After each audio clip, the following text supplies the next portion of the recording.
Formal nang nakipag-ugnayan ng Senado sa Kamara para sa pagsisimula ng mga proseso kaugnay ng impeachment trial laban kay Vice President Sara Duterte.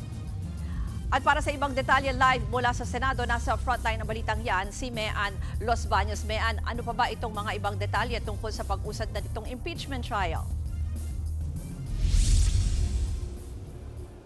Yes, Ruth, formal lang inabisuhan ni Senate President Chis Escudero si House Speaker Martin Romualdez na magko-convene na ang Senado bilang impeachment court sa June 3. Ang Senado bilang impeachment court ang maglilitis kay Vice President Sara Duterte kaugnay sa impeachment case na inihain laban sa kanya. Sa sulat nga na ipinadala ni Senate President Escudero sa Kamara, sinabi niya ang alinsunod sa Rule 1 ng Rules of Procedure on Impeachment Trials, handa na ang Senado. Natanggapin sa June 2, alas 4 ng hapon ang prosecution panel. Sa June 2 rin ang araw na magpapatuloy ang sesyon ng Senado mula sa mahigit 3 buwang break nito para sa Bilang Pilipino 2025. Sinabi ni Escudero Ruth na inaasahan ng Senado na babasahin ng mga miyembro ng prosekusyon ang 7 charges laban kay VP Sara na nakasaad sa Articles of Impeachment. Kinabukasan naman June 3, alas 9 ng umaga, magko-convene na ang Senado bilang impeachment court.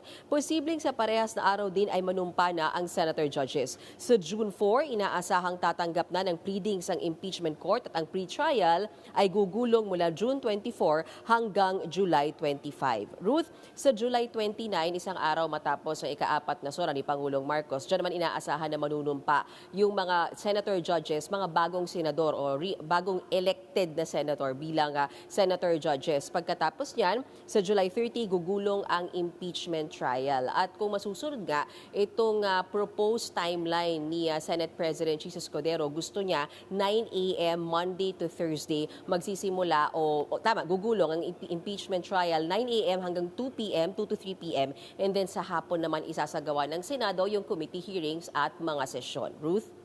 Mean, malaking balita din ngayon itong courtesy resignations ng mga miyembro ng gabinete. Meron bang reaksyon ang mga leader ng Senado tungkol dito? Yes, of course, Ruth. Pinuri ng maraming mga senador yung naging desisyon ni President Bongbong Marcos nga na humingi ng courtesy resignation mula sa kanyang mga gabinete. Sabi nila, magandang pagsisimula ito, recalibrate ng kanyang political family, mainam daw na inamin ng Pangulo na may mali doon sa kanyang so far backyard. Kaya parang naging sensitibo daw ang Pangulo, kaya umaksyon siya ng ganito. At hiling naman ng ilang mga senador, ang kunin daw sana ng Pangulo na bagong mga gabinete kung sakasakali may mga tatanggapin siya na courtesy resignation ay yung mga hindi tatakbo sa 2028 elections para daw nakatutok talaga sa tagumpay ng Administrasyong Marcos. Ruth. Yan po ang Express Report ni Mean Los Baños. Mga kapatid, ako po si Ruth Cabal. Maging maalam at may pakialam sa mga may init at rumaratsyadang balita sa Frontline Express. Para maging updated sa balitaan, mag-subscribe lang sa social media pages ng News 5.